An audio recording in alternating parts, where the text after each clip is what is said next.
Mais il donne le message. Gabriel veut dire l'envoyer.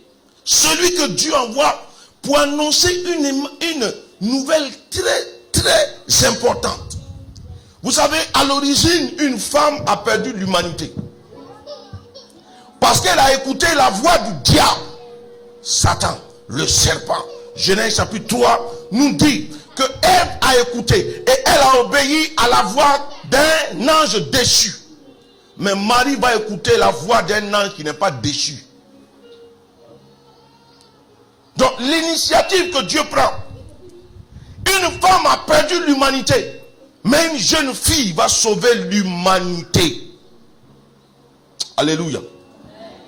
Comme Ève, qui veut dire celle qui porte la vie.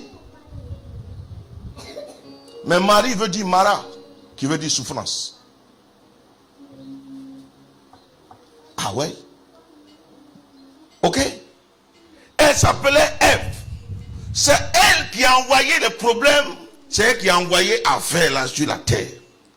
Dieu va utiliser encore une femme pour sauver l'humanité. Mais c'est une fille vierge. Voilà. Et quand vous regardez bien, vous verrez que c'est après le péché là qu'ils sont allés ensemble. Et puis ils se sont rendus compte qu'ils sont nus. Et c'est dans ça là que Caïn est né. Ah ouais. Donc les gens vont jusqu'à dire le premier péché le plus grave, c'est la fornication. Parce que c'est ça même qui nous met en danger vis-à-vis de Dieu et qui nous éloigne davantage de Dieu. Ok? Mais voici que Dieu veut sauver l'humanité. Il dit que le Messie va venir de la famille de David. Dieu a toujours fait des arrangements divins. Dis à ton voisin, à ta voisine, arrangement divin. Non, dis arrangement divin. On va revenir en Matthieu chapitre 1, le verset 18. Amen. Nous sommes au début d'un séminaire qui va nous conduire sur 4 mercredis à parler, parce que le mois d'août est un mois consacré à la Vierge. Voilà. Pour qu'il y ait certaines appréhensions qui soient levées de nos têtes. Hein? Moi, je n'adore pas la Vierge. Je la vénère. Voilà. Et donc, je connais une Vierge qui est biblique. Et dans la Bible, qui a eu une importance aussi véritable. Allons-y. Voici de quelle manière arriva la naissance de Jésus-Christ. Ça, c'est la version Louis II. La version Bible de Semeur dit: voici dans quelles circonstances Jésus-Christ vint au monde. Venu au monde, ça veut dire quoi? D'après vous, venu au monde, ça veut dire quoi? Il n'existait pas dans le monde, mais il est venu dans le monde. Il a quitté le monde invisible, le monde où on ne peut pas voir, pour qu'on le voie. Qui a envoyé Jésus dans le monde? Qui a envoyé le Seigneur dans le monde? Qui a fait que le monde l'a vu? Qui a fait que les hommes l'ont vu? C'est qui? Donc elle n'est pas simplement une enveloppe que Dieu a utilisée quand même. Aujourd'hui, on va voir qu'elle est l'arche de la nouvelle alliance. La même manière comme l'arche de l'alliance dans l'Ancien Testament a terrorisé les gens, Marie est l'arche. L'arche de l'alliance, c'est quoi? C'est quoi? C'est un coffret. Qu'est-ce que le coffret avait de si important? Dans le coffret, il y avait les tables de la loi et le bâton d'Aaron qui avait poussé. Mais Marie, elle n'a pas les tables. Hein. Elle a la parole vivante. La parole qui est Jésus là. C'est elle, elle a ça en elle. Entre elle et puis l'arche là, qui est plus puissant? L'autre simplement là, c'est des pierres sur lesquelles on a écrit. Mais ça a terrorisé même Israël, même les Philistins, les ennemis du peuple de Dieu, a vu la gloire de Dieu se manifester. Et quand l'arche était quelque part, le Saint-Esprit n'était pas loin. Ça contenait quoi? 2 tables de pierre sur lesquelles on avait mis des écritures, avec un bâton qui a poussé. Elle n'a pas simplement reçu des cailloux, 2 cailloux. Je pourrais même dire 2 cailloux. Comme des pierres qu'on met sur des tombes là. Et puis on écrit regretter. Mais ils ont mis les 10 paroles de la vie dessus. Et c'est ça qui fait que le Seigneur dit que sur ça là, la gloire, sa gloire resplendit. Et partout où ce bout de bois, ce coffret, cette caisse là se trouvait, Dieu dit que là où sa caisse est là, Dieu lui il est là. Quelque chose que l'homme a fait. Quelque chose que l'homme a fabriqué. Mais celui qui a fabriqué a eu l'onction pour ça. C'est pourquoi Dieu va prendre une fille vierge. Joseph n'a pas couché avec elle pour qu'elle ait Jésus. Hein? Joseph n'a pas couché avec elle pour qu'elle ait Jésus. Ok? Voilà. Et puis en plus, Joseph était vieux. Joseph était vieux. On a entendu parler de ça. On dit oui, elle a eu des frères, il a eu des frères, tout ça. Mais c'est José, le mari dont on parle. Il y a une autre Marie qui est la mère de José et des autres. On va voir ça pendant ce mois-là. Les mêmes José qu'on dit que c'est le frère de Jésus. Je vais vous dire que leur maman s'appelait Marie, mais ce n'était pas la Vierge Marie. Leur maman s'appelait Marie, mais ce n'est pas la Vierge Marie. Vous avez déjà vu un juif qui peut toucher quelque chose que Dieu a touché? Tellement, on va voir tout à l'heure qu'on dit que Joseph était un homme qui craignait Dieu et qui était bon. Et parce qu'il craint Dieu, comment il peut encore toucher quelque chose que Dieu a touché? Donc tous ces enfants-là, même Abraham appelle, il appelle son neveu Lot, mon frère. Parce que c'est les juifs, même le cousin, on l'appelle frère. C'est comme ici, en Afrique, ici, là. Vous venez de même village. Si on vient de même village, à Divo, là-bas, qu'on est venu à bien ici, qu'on parle même ethnique, tu dis c'est mon frère. Est-ce que c'est ton frère? C'est ton frère? Amen, allons-y. Voici de quelle manière arriva la naissance de Jésus-Christ. Marie, sa mère, ayant été fiancée à Joseph. Elle était fiancée à Joseph. Arrangement divin, pourquoi? Il faut que le Messie vienne de la famille de David. Donc il faut qu'il ait un père. Même je vais vous dire, excusez-moi si je cite le Coran, dans la sourate, dans une des sourates, on présente Jésus comme Isa ibn Mariama. Mais quand on dit en arabe ibn Mariama, on dit Isa ibn Mariama, qui veut dire Jésus fils de Marie. Un enfant, la paternité d'un enfant est toujours attribuée à un homme. Mais pourquoi on attribue la paternité de Jésus à une femme? Ça veut dire qu'il n'y a pas eu d'homme. Tout le monde sait. Ok? Aujourd'hui, on donne beaucoup de place à Élie. On donne beaucoup de place à Élisée. On donne beaucoup de place à Samson. Ou bien même à Samuel. Mais où est la place qu'on donne à celle qui a mis le Sauveur au monde? Excusez-moi, si aujourd'hui, moi je prends le mois d'août pour célébrer celle qui m'a donné le Messie. Parce qu'en fait, je reconnais et je veux bénir Dieu pour sa vie. Parce que l'ange même lui a dit, tu es heureuse car tu as reçu la grâce aux yeux de Dieu. Tu as été la plus favorisée. Les favorisés des favorisés et la favorisée des favorisés qui est Marie. Elle est Marie. Rebecca a été favorisée. Esther a été favorisée. Ruth a été favorisée. Mais la plus favorisée de toutes les femmes favorisées de la Bible, c'est la Vierge, parce que c'est elle qui a mis au monde le Messie. Les autres ont peut-être mis au monde des juges, des gens qui ont libéré à un temps le peuple d'Israël. Mais celui qui s'appelle Jésus, qui est le Fils de Dieu, l'agneau de Dieu qui ôte le péché du monde, a quand même été l'enfant d'une femme. Ou bien, aujourd'hui, là, beaucoup d'hommes ont du respect pour mon épouse. Mais pourquoi? Parce qu'ils ont du respect pour moi. Ils ont peut-être du respect pour ma mère. Mais à cause de quoi ils ont du respect pour ma mère? Mais à cause de moi. Mais à cause de moi, comment? Parce que Dieu est dans ma vie. C'est tout. Frère, la Bible dit, de la famille de David va venir le Messie. Mais Dieu va faire un arrangement. Alléluia. Lis.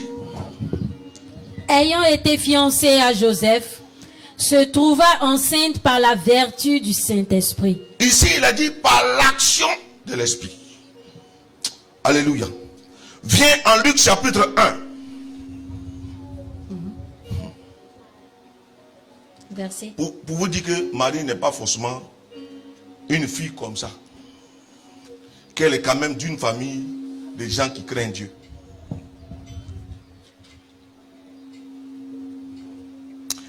Luc chapitre 1 à partir du verset 5. Du temps d'Hérode, roi de Judée, il y avait un sacrificateur nommé Zacharie, de la classe d'Abia. Sa femme était d'entre les filles d'Aaron. Elle était descendante d'Aaron, qui est prêtre. Le premier prêtre qui a été institué pour Israël, c'est Aaron. Mais Élisabeth est d'Aaron. Elle est de la descendante d'Aaron. Mais Marie est la cousine d'Élisabeth. Ça voudrait dire que Marie est de quelle famille? Marie est la famille de prêtres. Mais il fallait pour Jésus, il fallait que le Messie naisse, qu'il ait la lignée de Salmon. Mais, non, de David. Mais, David, de par l'habit de Salmon, avait perdu la sainteté. À cause du péché, mais avait gardé la royauté. Donc, Dieu doit chercher quelqu'un qui a la sainteté. Voilà pourquoi il prend la Vierge, qui est la Vierge Marie, qui vient d'une famille de prêtres. Donc, il y a la royauté, il y a la sainteté qui est donnée par la Vierge qui est sainte. Parce que Salomon, à cause de sa vie, a quitté, a perverti le côté sainteté. Donc, Joseph va donner le côté royauté qui lui vient de David, et Marie va lui donner le côté sainteté qui vient de sa virginité. Par la vertu de l'esprit, par l'action de l'esprit, elle est tombée en... Voilà, quelqu'un ne l'a pas touché. Allons-y. Le verset 19, pardon, fais vite. Joseph, son époux, qui était un homme de bien, Un homme bon, un homme de bien. et qui ne voulait pas la diffamer. Mais pourquoi? La Bible dit en Deutéronome 24. Deutéronome 24, à partir du verset 1er, il y a quelque chose qui est dit par rapport à ce qui a été fait. Parce qu'ils n'ont pas encore vécu ensemble. D'où vient qu'elle est enceinte? Il y a des gens qui ont Marie ici. Est-ce qu'il y a des filles de Marie ici? Il y a des filles de Marie. Il y a des gens, simplement on t'a fiancé, tu vis déjà avec lui. Ce n'est pas enfant de Marie. Elle était fiancée, mais elle vivait chez ses parents. Toi, parce qu'on t'a offert poulet, tu es déjà là-bas. On t'a invité à manger poulet dans un restaurant, tu as eu Marie, tu habites là-bas. Mais vers la fin, tu as déjà gâté ton nom et tu as gâté le nom de ta maman. Elle était. C'est à cause de ça, tu vois, les gens vont à la grotte, ils prient. Elle dit, ma petite, ce que tu fais là, c'est pas bien. Tu es déjà là-bas, on va faire comment? Ce que tu aimes là, Dieu ne peut pas te séparer de ça. pour que Dieu puisse aider quelqu'un à sortir d'une situation, il faut que la personne même puisse haïr ce qu'elle est en train. Mais tu dis, tu es qui dedans, il y a de quoi? Dieu lui-même, il sait. Enfin là, Seigneur, pardonne-moi, mais je ne sais même pas comment il a fait, tu sais. Dans ce moment, les gens disent, Dieu lui-même n'a qu'à venir m'aider. Si, avant de rentrer, c'est lui qui l'a mis dedans. Ce que Dieu n'a pas commencé, Dieu n'achève pas. Il est l'alpha et l'oméga. Commencement et la fin. Tu as déjà dit oui à garçon là. Et puis tu viens, Seigneur, fais quelque chose. Si cette affaire-là, ça vient de toi, alors achève. Il est là-bas, il dit, ma petite, moi, il a achevé quoi? J'ai commencé pour achever. Il dit, si Dieu n'est pas au cœur de ce que nous faisons, en vain on travaille. En vain on se réveille tôt pour aller au travail. En vain on se couche tard. Parce que même son bien-aimé qui dort, Dieu lui donne autant. Non, la première chose c'est quoi? C'est de devenir le bien-aimé de Dieu. Mais ça ne veut pas dire qu'il faut être paresseux. Allons-y, allons-y. Deutéronome 24 à partir du verset 1er. Lorsqu'un homme aura pris et épousé une femme qui viendrait à ne pas trouver grâce à ses yeux, parce qu'il a découvert en elle quelque chose de honteux, il écrira pour elle une lettre de divorce. Et, après la lui avoir remise en main, il la renverra de sa maison. Voilà. Ça voudrait dire quoi? Dès que Joseph constate que Marie est enceinte, ce qui est de la loi, il doit la répudier. Ou bien, ce qui s'est passé en Jean chapitre 8, on doit l'attraper pour la lapider à mort. Parce qu'elle a fait quelque chose de honteux. Donc, il doit pouvoir la déshonorer. Il doit pouvoir dire, ce n'est pas de moi et publiquement les gens doivent savoir. Mais comme il craint Dieu, comme il a du respect pour sa femme, qu'est-ce qu'il fait? Il décide de la répudier secrètement. C'est alors qu'un ange, que Gabriel va rentrer sur la scène pour lui dire, ne fais pas ce que tu as décidé de faire, parce que l'enfant qu'elle porte là, ce n'est pas parce qu'elle t'a trompé qu'elle a couché avec un autre garçon, mais c'est parce que le Saint-Esprit lui-même a fait son affaire. Alléluia. Voilà. Et Matthieu est en train de dire, il dit, voici comment Jésus est venu au monde. Voici comment. Et voici comment ça a été fait. Par l'action de l'Esprit Saint. Aujourd'hui, là, une fille ne peut pas venir nous dire que l'action de l'Esprit Saint a fait et puis elle est tombée enceinte. Elle ment. C'est une seule qui a fait ça. Elle s'appelle Marie. Et elle a mis Jésus au monde. Toi, là, tu ne peux pas venir me dire que tu es dans la maison. Et puis, garçon, tu n'as pas touché et puis tu es enceinte. On va te frapper, gars, ça va sortir, tu vas parler. Parce qu'il y a deux sortes de délivrance. Il y a la délivrance dans la chair et il y a la délivrance spirituelle. Parce que ça là aussi, ça délivre. Tu vas dire, tu as fait, c'est à cause de ça que tu es enceinte. Mais elle n'a pas fait. Donc je peux dire à quelqu'un, celui à qui on peut donner le premier brevet des bébés éprouvettes là, c'est Dieu. Parce que sans l'apport d'un homme, une jeune fille a été enceinte. Et ça, c'est un miracle. Et c'est le miracle de ce que Dieu n'a pas voulu. Être mêlé à quelque chose qui pouvait donner à Jésus d'être faible. Je vais vous dire ce que le Seigneur a mis dans mon cœur et m'a révélé un jour pendant que j'étais en train de méditer. Satan n'a pas eu le dessus sur Jésus parce qu'il n'y a pas eu rapport sexuel pour que Jésus vienne au monde. S'il y avait eu rapport sexuel, puis Marie était tombée enceinte, Satan allait pouvoir vaincre Jésus. Mais comme il n'y a pas eu rapport sexuel, Satan ne peut pas. Il ne peut pas. Il ne peut pas le vaincre parce que les éléments qu'il utilise, le moyen qu'il a pour avoir la pression sur nous, il n'a pas eu. La fille là même, elle n'a pas connu garçon avant. Donc déjà elle-même là, elle est pure. Maintenant, la parole qui vient, il dit sanctifie-les par ta parole, car la parole est sainte. Donc la parole même, elle est sainte. C'est pourquoi une Bible, on ne bénit pas une Bible. Ce qui est déjà en fait déjà que la Bible même, elle est, c'est à cause de son main, sainte Bible. Mais la parole qui vient, c'est Dieu lui-même. Jean chapitre 1, à partir du verset 1er. Mais cette parole va venir. Mais la parole est la semence. Ce qui fait qu'un homme enceinte une femme, c'est la semence de la femme. C'est la semence de l'homme. Mais dans la semence, il y a ce qu'on appelle sperme. Tout le monde, maintenant on va à l'école, à partir même des 6e, 3e, 5e, 4e, on enseigne comment se fait la reproduction.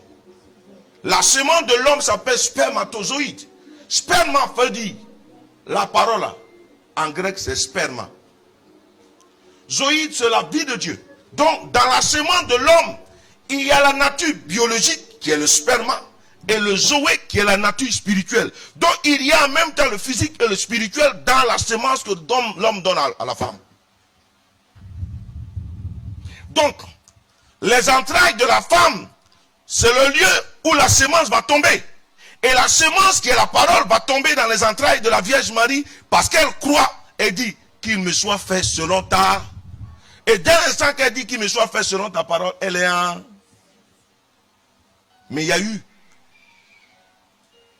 le sperma, il y a eu la terre qui est ses entrailles, mais la Bible dit l'Esprit du Seigneur viendra, la puissance très haut te couvrira de son ombre.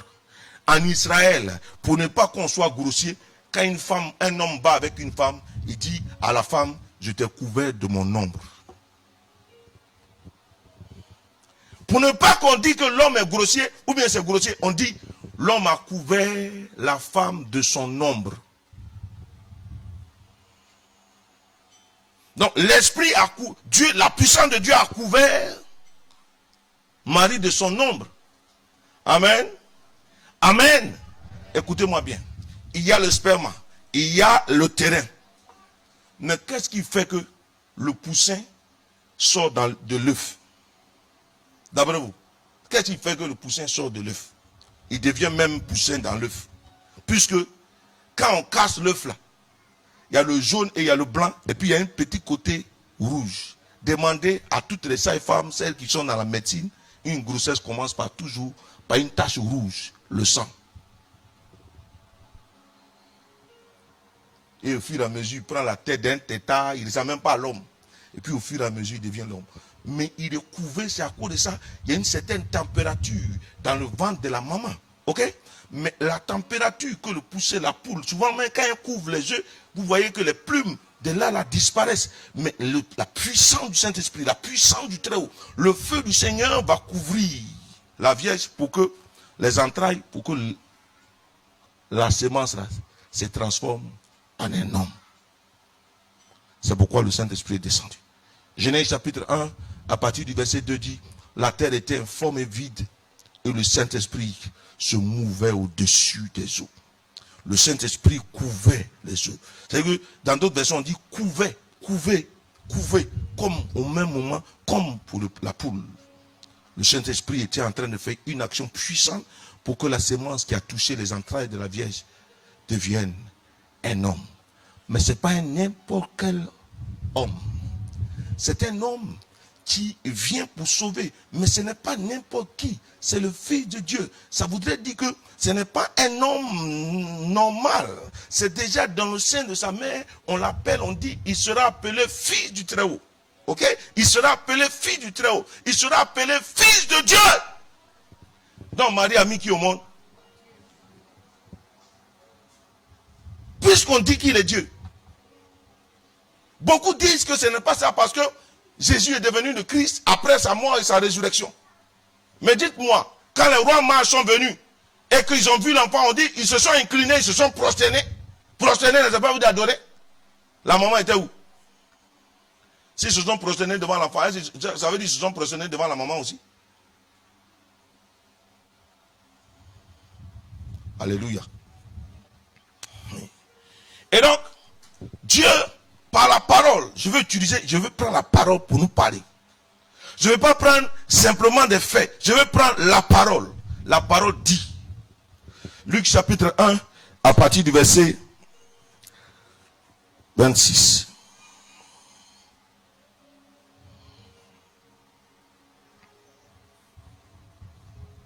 Il faut faire vite.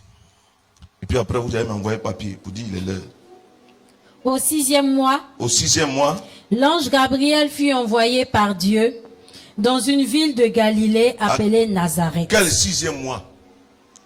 Vous voyez, en Galates chapitre 4, à partir du verset 4, il est dit, quand vient l'accomplissement des temps, Dieu a fait naître son fils d'une femme, née sous la loi. Quand vient l'accomplissement des temps. Donc, depuis que Jésus est venu au monde, avant même que Jésus ne vienne au monde, l'accomplissement des temps a commencé. C'est-à-dire le temps que nous vivons là, c'est le temps de l'accomplissement.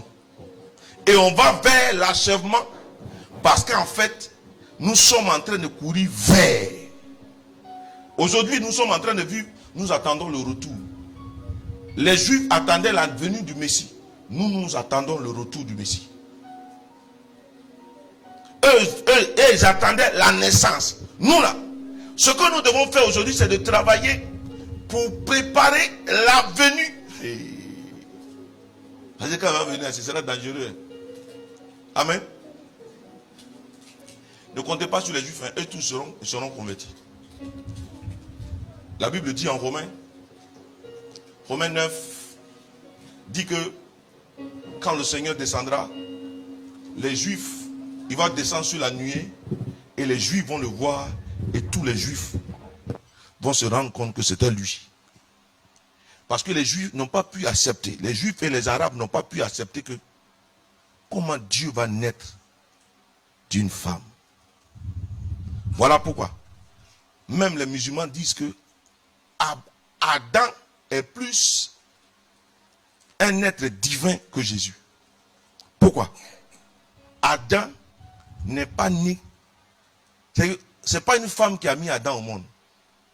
Qu'Adam serait la créature la plus pure de Dieu. Parce que Adam n'a pas pris forcément une partie d'une femme ou bien d'un homme. Mais pourtant Jésus, il a pris la condition, c'est-à-dire qu'il a fait 9 mois dans le ventre d'une femme. Donc eux disent que Adam est plus divin que Jésus. Mais la Bible dit clairement que l'ange dit que pour que Dieu puisse venir à nous, il fallait qu'il utilise les mêmes moyens. Jésus serait descendu du ciel comme ça, comme un coup qu'on a, boum, qui allait croire en lui? Hein?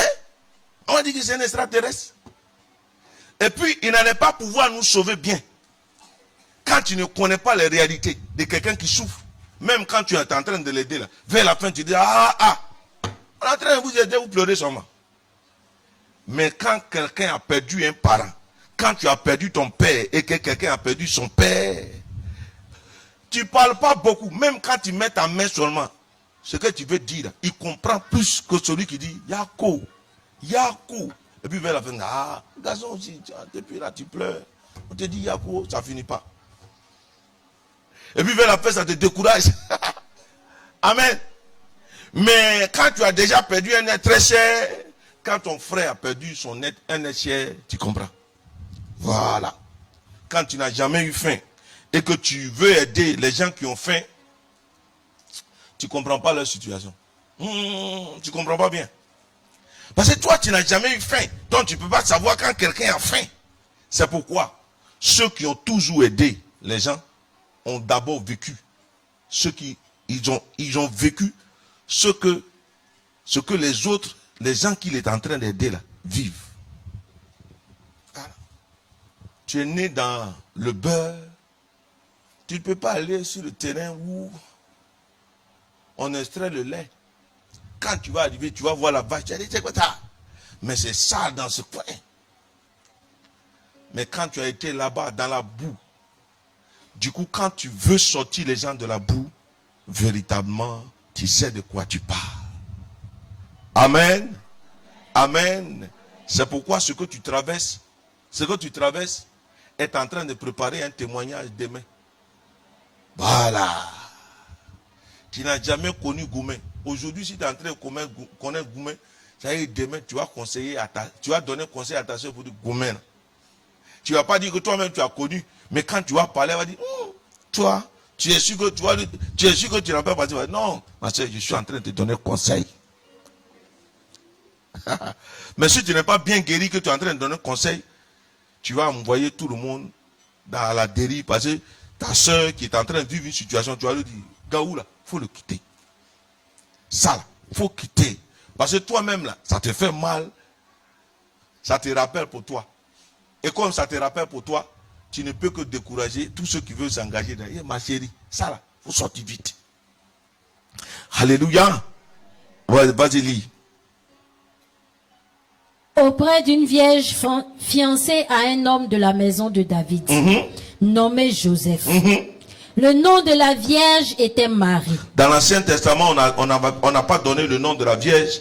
On dit en Ésaïe 7, le verset 14, la vierge enfantera.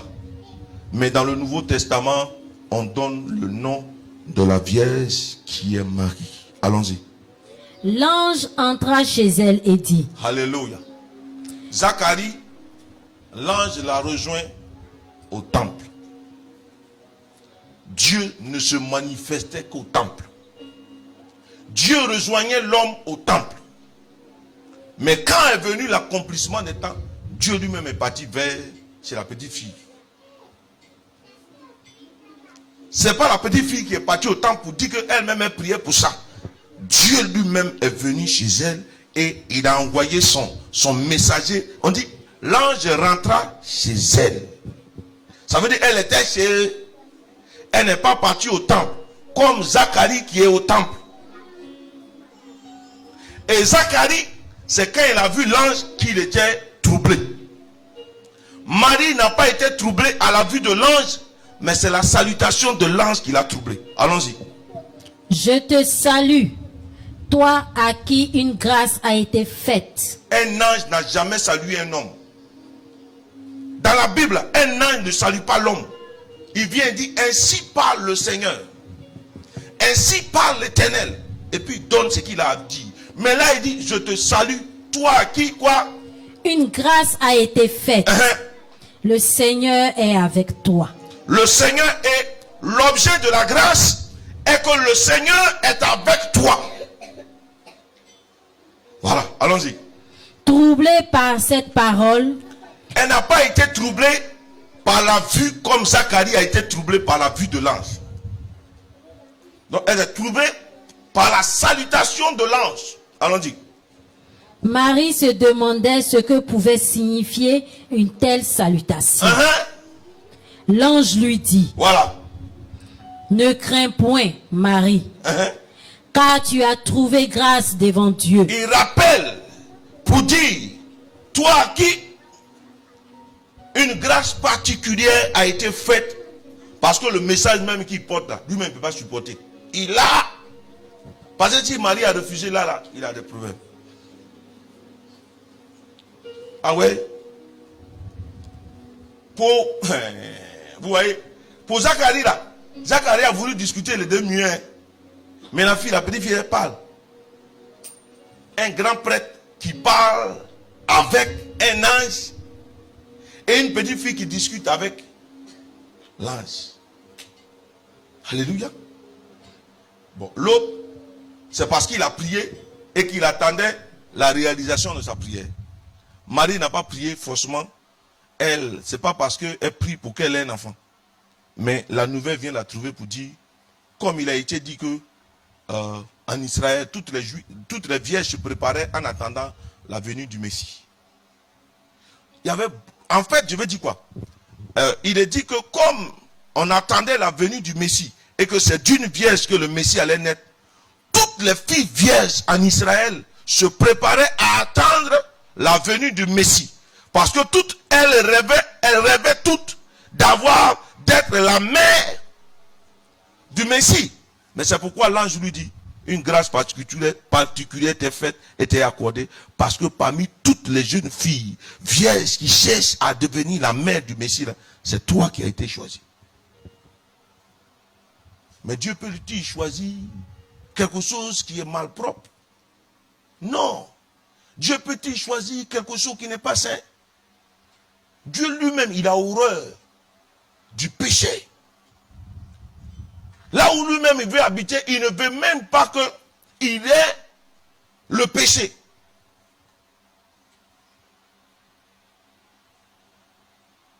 Avant que le Saint-Esprit n'arrive dans la vie des gens, en Actes chapitre 2, le verset 38 et suivant, Pierre dit: repentez-vous, changez radicalement de vie, faites-vous baptiser au nom de Jésus, alors vous allez recevoir l'Esprit. Donc avant de recevoir l'Esprit, il y a une vie de sanctification, une vie de conversion qu'on doit avoir avant de recevoir le Saint-Esprit. Elle, si elle n'était pas déjà préparée, comment elle allait recevoir cette forte dose de la puissance du Saint-Esprit? Puisque c'est le Saint-Esprit qui l'a enceintée. Elle a été enceintée par le Saint-Esprit. Je pèse mes mots et je les pèse bien. Elle a été enceintée, puisqu'il dit que cela s'est fait par l'action de l'Esprit. Par la vertu, qui veut dire par l'action. C'est l'action de l'Esprit qui a fait que Marie est enceinte. Donc, qui a enceinté qui? Qui l'a enceintée? C'est le Saint-Esprit. Allons-y. Fais vite, pardon. Et voici, tu deviendras enceinte. Et tu enfanteras un fils, et tu lui donneras le nom de Jésus. Il sera grand et sera appelé Fils du Très-Haut. Voilà. L'ange Gabriel est en train de dire ce que sera l'enfant qui naîtra de la grossesse que Marie va porter. Allons-y vite, très vite. Et le Seigneur Dieu lui donnera le trône de David son père. Il régnera sur la maison de Jacob éternellement. Et son règne n'aura point de fin. Marie dit à l'ange: comment cela se fera-t-il, puisque je ne connais point d'homme? L'ange lui répondit: le Saint-Esprit viendra sur toi, et la puissance du Très-Haut te couvrira de son ombre. En fait, elle est en train de discuter avec l'ange en lui disant certaines choses. Mais je voudrais que tu ailles rapidement l'Ancien Testament, Nombre chapitre 30 à partir du verset 3. Nombre 30, le verset 3 et suivant.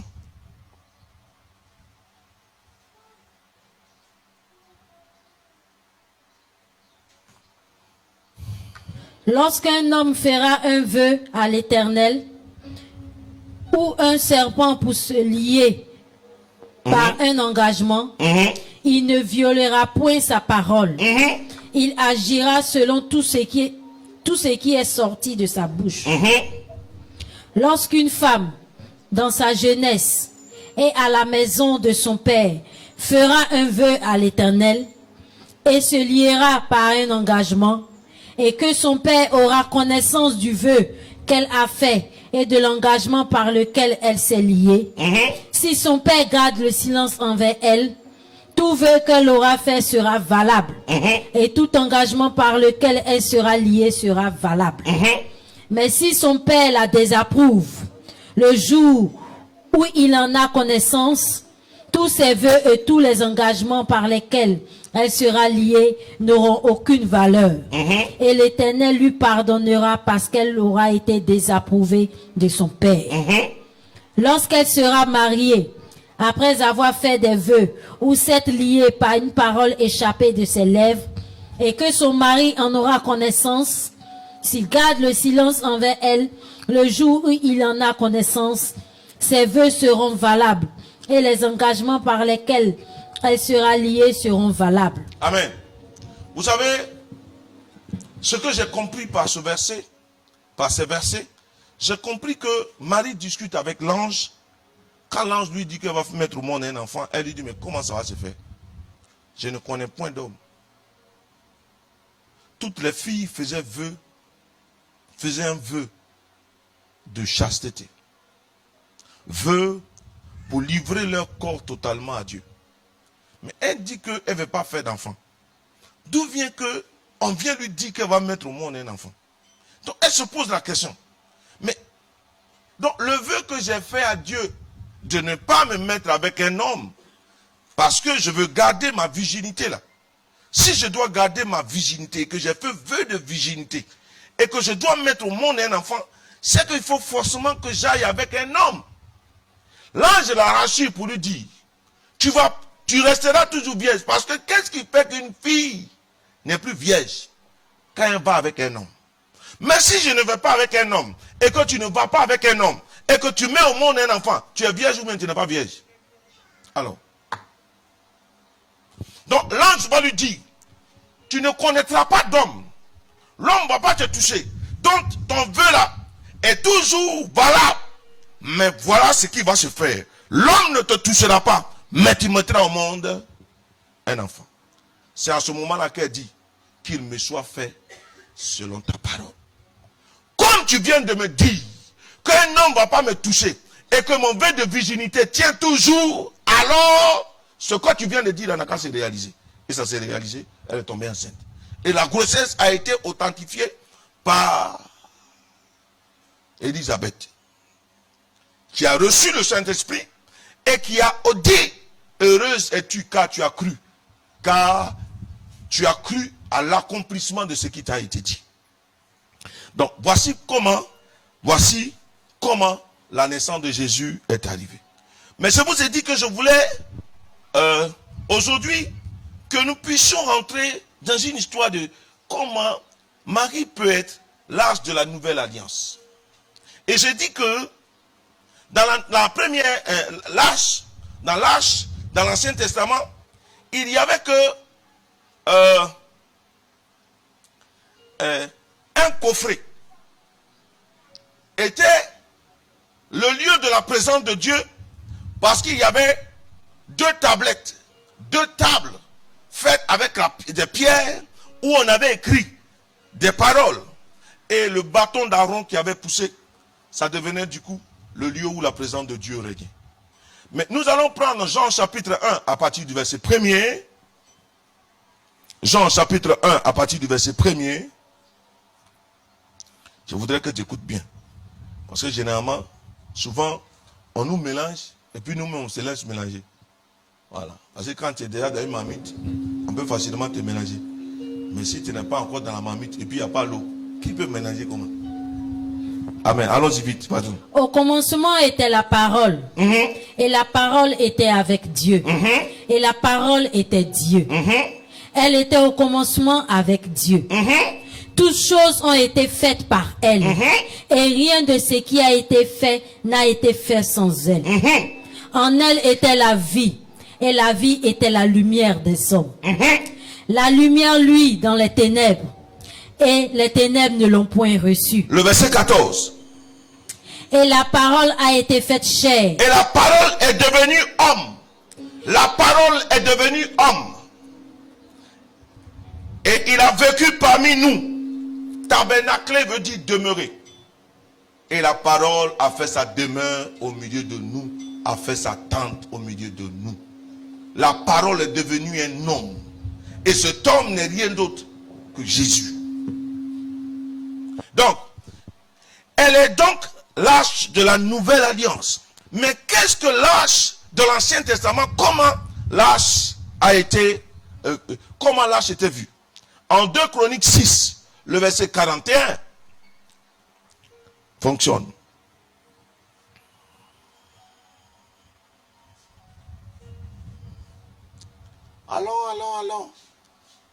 Allons. 2 Chroniques 6, le verset 41.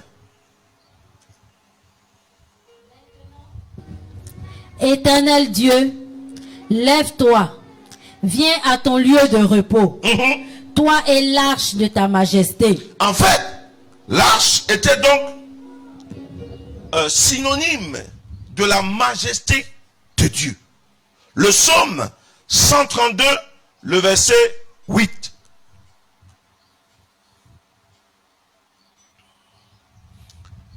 Éternel, lève-toi et viens dans le lieu de ta paix. On vient avec ton coffre, d'où rayonne ta force. Donc, dans ce coffre-là rayonnait la force de Dieu. Je dis, n'aie pas peur de prendre Marie chez toi. Ne crains pas de la prendre chez toi. Ne crains pas et n'aie pas peur qu'elle devienne ta mère. Tu ne commets pas un péché. Tous les saints et les pères de l'église que certains citent ont été des fils à Marie. Il n'y a pas un seul qui a marqué sa génération, qui a marqué sa génération, qui n'a été fils de Marie.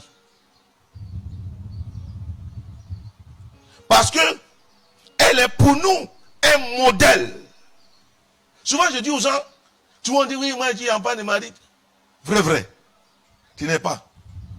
Parce que le pardon même, elle incarne vrai le pardon. Voici quelqu'un qui a mis son enfant au monde. Des vieux l'ont suivi. Et il dit qu'ils ont tout quitté pour le suivre. Le vieux Pierre. Et puis à la croix, il a fui. Il a même régné. Quelque temps après, tout le monde se retrouve dans une chambre. Vrai, si c'est vous, les femmes là. Tu as dit, hé Pierre, sors.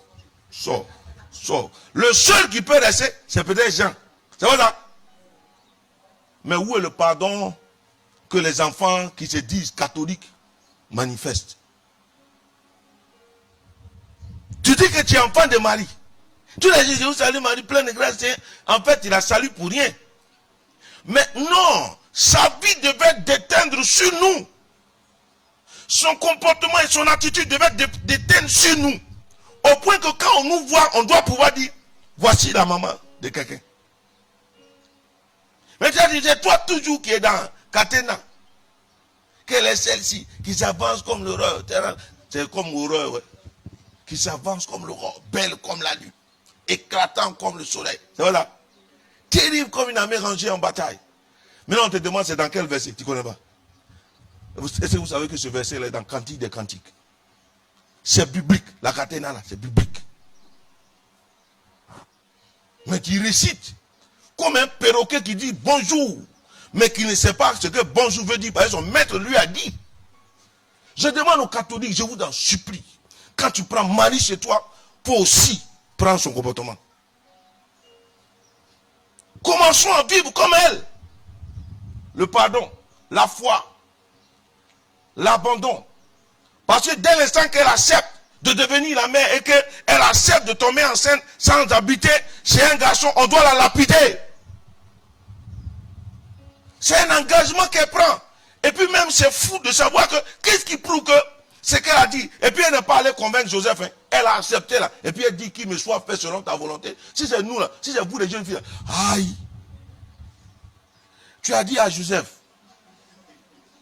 Faut pas mettre un problème de. Et puis elle c'est d'où tu sors. Mais elle dit tout de suite qu'il me soit fait selon ta volonté. Et puis qu'est-ce qu'elle fait quand elle reçoit qu'elle est la mère, qu'elle va mettre au monde?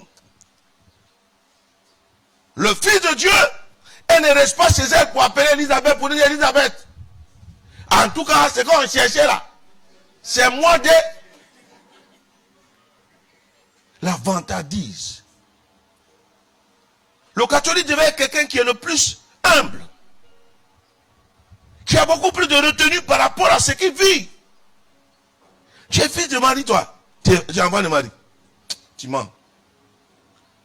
C'est elle qui court vers celui qui dit qu'il est enfant de Marie. C'est celui qui se met au service des autres. Elle court, elle va vers Élisabeth.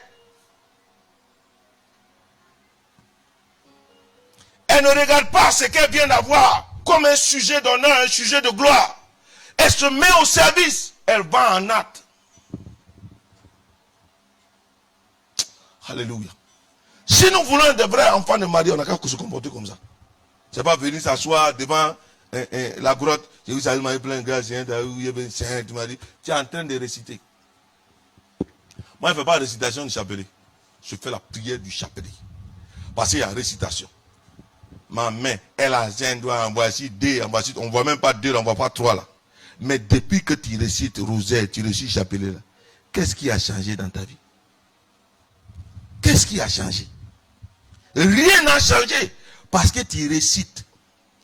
La récitation que le petit a fait là, c'est soit pour avoir cadeau ou bien pour avoir une bonne note pour aller en classe supérieure. Sinon, ça ne change rien dans sa vie. Le fait même quand en voici celui-ci le petit, on ne sait pas si c'est lui qui est petit ou bien c'est celui qui est petit. Donc on fait des séries. Donc en fait, il ne sait même pas ce qu'il dit. En fait, il répète ce qu'il a entendu.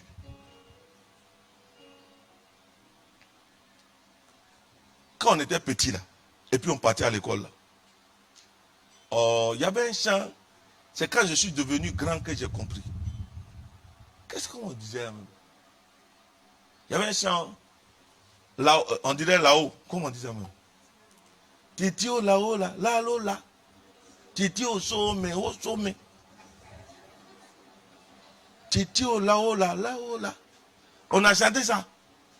Ya, Titi au sommet. C'est pas Titi. Parce que nous, on a dit Titi.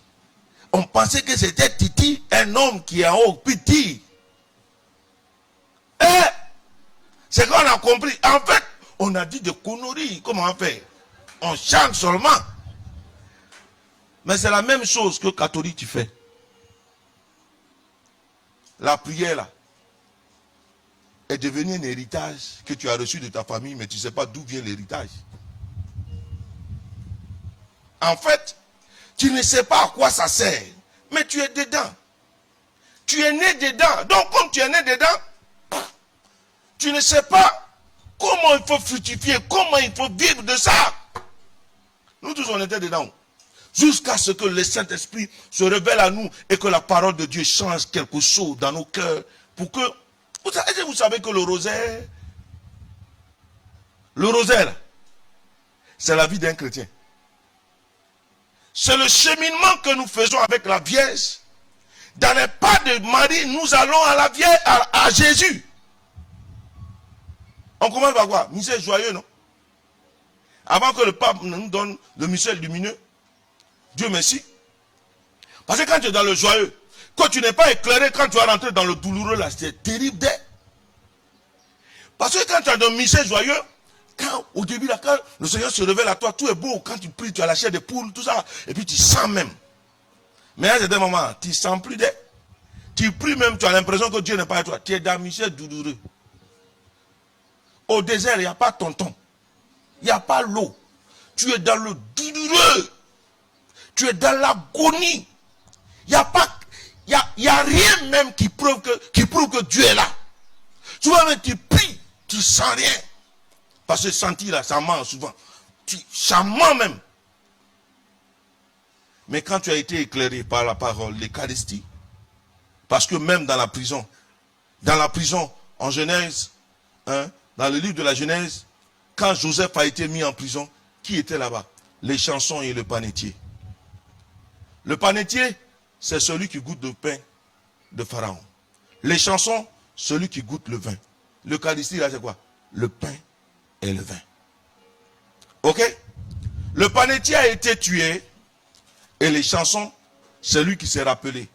Car c'est le sang de Jésus qui parle en notre faveur. La chair a été clouée à la croix, mais c'est le sang de Jésus qui parle en notre faveur. C'est pourquoi les chansons, le sang, parle en ta faveur. Donc, depuis même l'Ancien Testament, l'Eucharistie était déjà là-bas. Ok? Maintenant, quand tu viens, après le douloureux, va venir le glorieux. Tu es dans la gloire. Mais tu es assis, désert. Tu es en train de faire 1000 avis. Tu es là même. Tout ce que tu dis là, les animaux, tu récites seulement. Mais en même temps, tu as envie de te lever pour quitter là. Parce que tu te dis, mais je perds mon temps ici. Donc, 1000 avis tu fais là, c'est zéro. Faut couper prière, va te promener.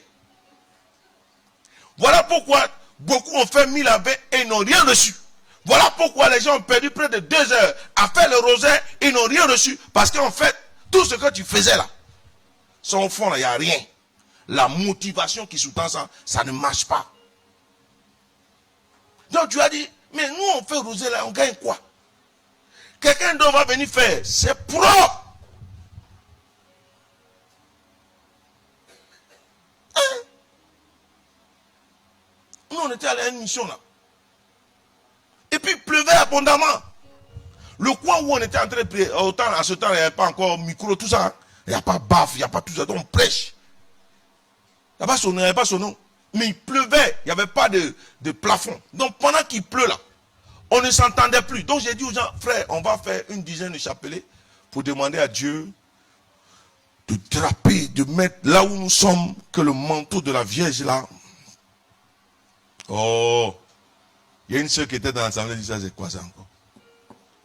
Premier grain, deuxième, troisième, quatrième, cinquième, sixième, septième, huitième, neuvième, 10e grain. Quand on a fait gloire au Père, au Fils et au Saint-Esprit, qu'on a dit au mari, parce que moi j'aime bien Notre-Dame de perpétuel secours, elle va y grandir. Donc Notre-Dame de perpétuel secours, secourez-nous. Je n'ai pas dit secouez-nous, secourez. Parce qu'il y a des gens souvent, quand ça sort de vos bouches, comme on ne sait pas, on n'est pas trop proche de vous, vous secouez-nous. C'est pas pour te secouer, c'est pas courant. Secourez-nous, secourir. Ok? Et donc, la pluie. Ce n'est pas que la pluie s'est arrêtée. Là où on est en train de prier, là, l'espace, là, il ne pleut pas. Mais quand tu regardes la clôture, il pleut abondamment à côté. Mais là où on est, là, il ne pleut pas. La jeune fille, là, s'est levée. Elle veut parler. J'ai dit, il faut t'asseoir. On n'a même pas encore commencé. Elle dit, non, quand tu as dit qu'on devait faire DJ, moi, je me suis dit, Marie va faire quoi dans cette affaire? On aura le temps de parler de ça pendant ce mois-là. On aura le temps de dire qu'est-ce que l'intercession de Marie peut faire dans la vie des gens. Tu as un trésor, mais tu l'utilises mal. Tu peux avoir un fusil, mais tu ne sais pas comment on utilise. On peut venir te voler. Parce que tu n'utilises pas. Il y en a même qui ont fusil là dans la main, mais ne sait pas comment on tire. Donc le voleur même vient, puis il avance, dit, mais comment on fait? Puis tu tires en l'air, pou. Tu as tiré, tes balles sont finies, entrons. Parce qu'il sait que tu as tiré 6 coups, non? 6 coups là, il n'y a plus rien. Et puis il fonce. Ah! Toi, tu as Kalachnikov. Et puis quelqu'un a lance-pied, il arrive, et puis c'est toi qui fuis. Hein? Amen. Vous savez, je vais rapidement les miracles associés à ce que l'arche de l'alliance était avec le peuple de Dieu. En Josué chapitre 4, le verset 7. Josué chapitre 4, le verset 7. Josué chapitre 4, le verset 7.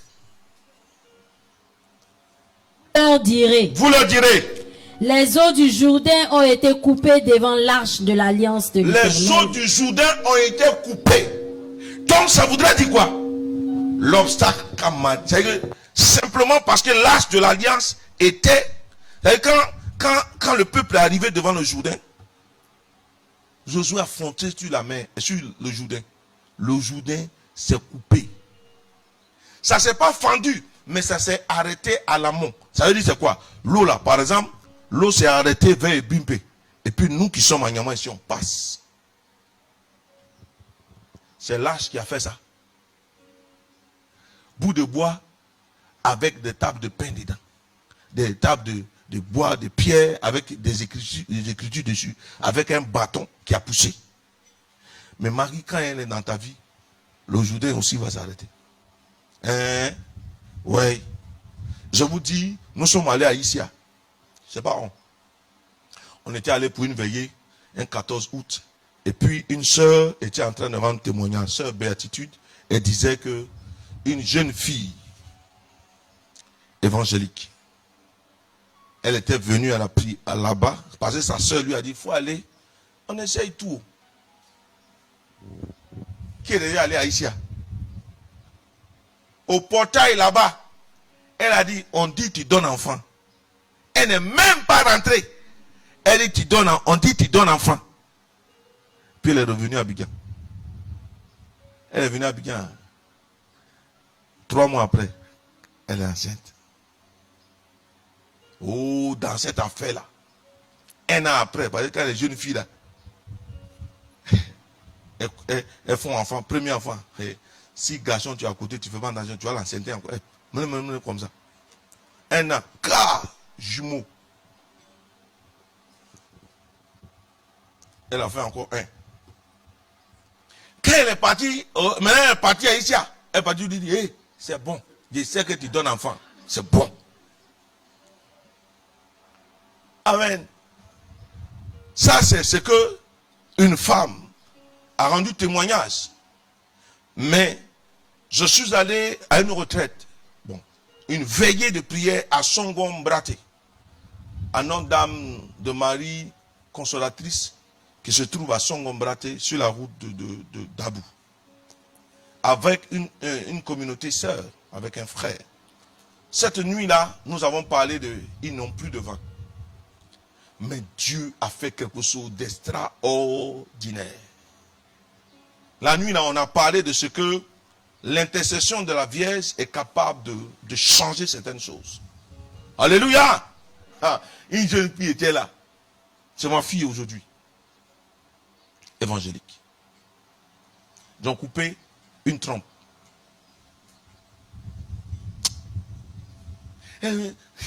Dieu est ce jour-là.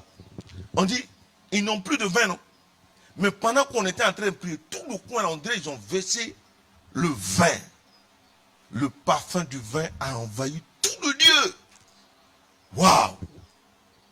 La dame est venue me voir. Elle dit, frère, vraiment, je veux faire l'expérience.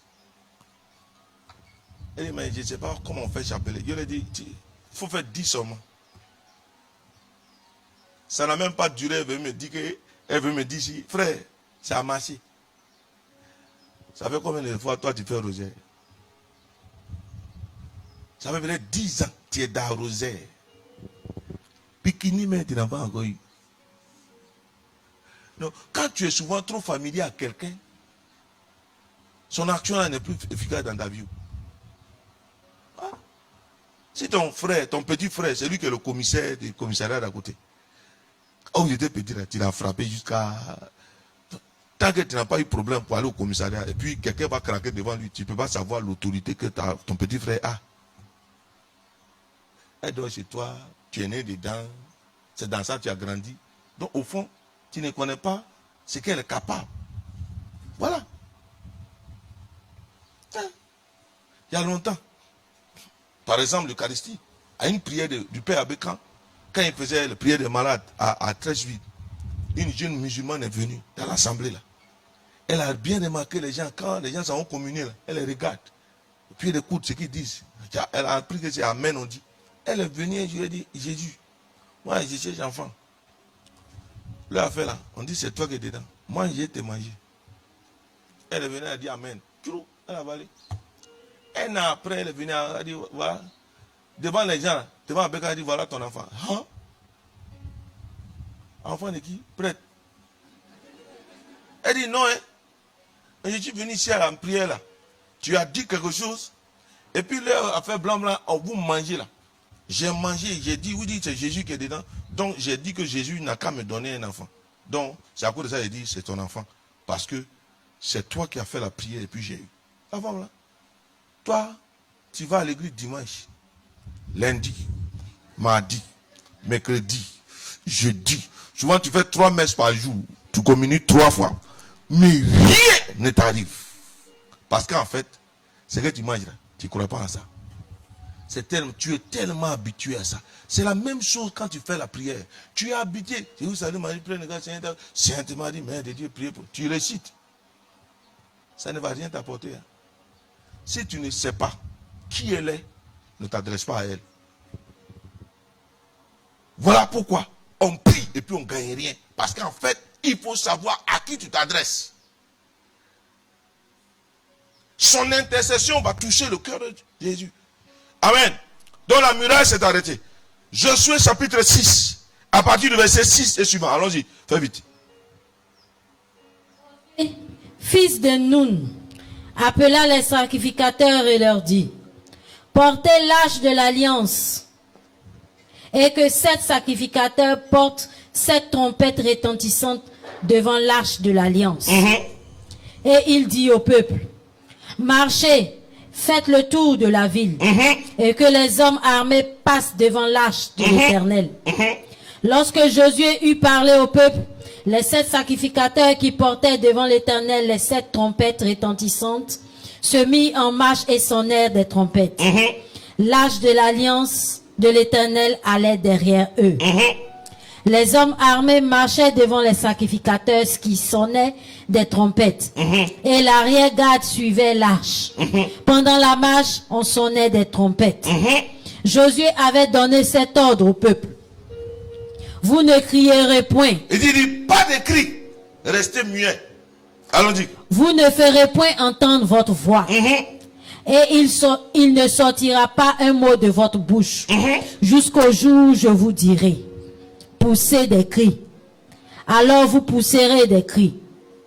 L'arche de l'Éternel fit le tour de la ville.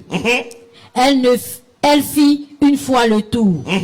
Puis on rentra dans le camp et l'on y passa la nuit. Josué se leva de bon matin et les sacrificateurs portaient l'arche de l'Éternel.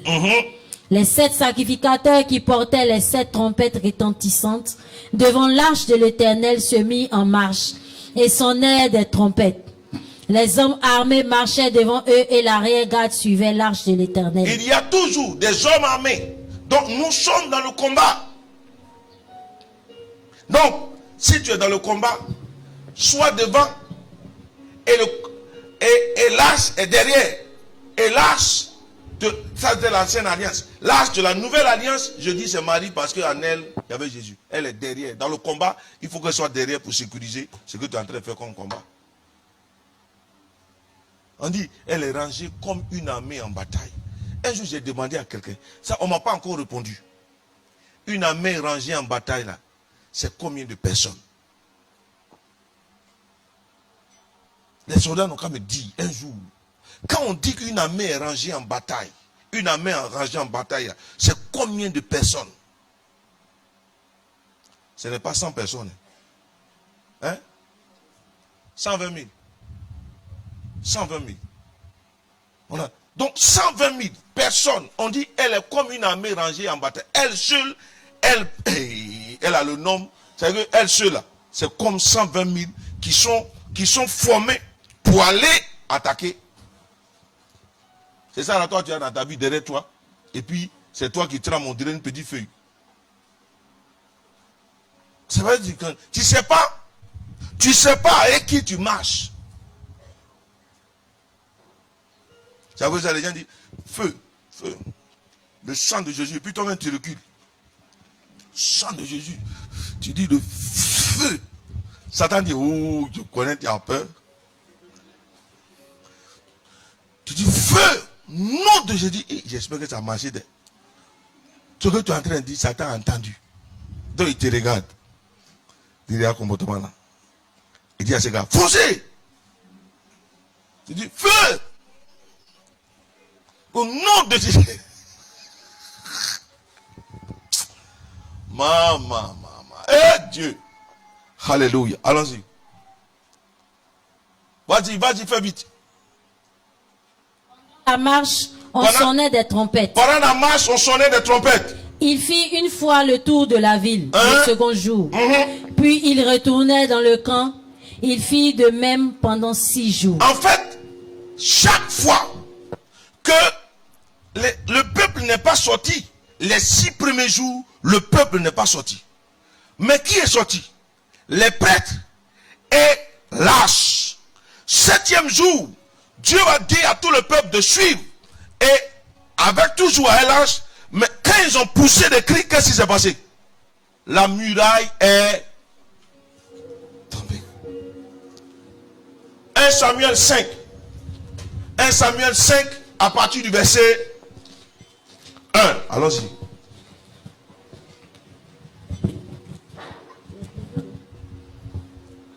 À partir du verset 5. Vas-y, 1 Samuel 5 à partir du verset 1er. Allons-y, pardon. Les Philistins prirent l'arche de Dieu et ils la transportèrent d'Eben-Ezer à Asdod. Après s'être emparés de l'arche de Dieu, les Philistins la firent entrer dans la maison de Dagon. Et ils l'ont envoyé dans la maison de leur démon. Il s'appelait Dagon. Ils l'ont mis dans le même lieu que se trouvait leur idole, leur Dieu d'après eux. Il s'appelle Dagon. Et ils la placèrent à côté de Dagon. Le lendemain, les as d'Odien qui s'étaient levés de bon matin trouvèrent Dagon étendu la face contre terre devant l'arche de l'Éternel. Amen. Là, la seule. Leur divinité est tombée. Face contre terre. Où ça? Devant le. Ça veut dire que leur démon la reconnaît. A reconnu que le coffret là, j'ai dit, des bois sculptés avec quoi? Il y avait des pierres dedans, ils ont écrit 10 commandements, et puis un petit bâton, qui a poussé. C'est ça là seulement. Leur Dieu, on dit, il est fort, il est tombé pas contre terre, mais comment? Devant l'arche. Alors quand on dit que quelqu'un est tombé face contre terre, ça veut dire que tu es tombé en adorant. Allons-y. Allons-y. Ils prirent Dagon et le remirent à sa place. Ils ont pris Dagon et l'ont remis. Hein? Vas-y. Le lendemain encore, s'étant levé de bon matin, ils trouvèrent Dagon étendu la face contre terre devant l'arche de l'Éternel.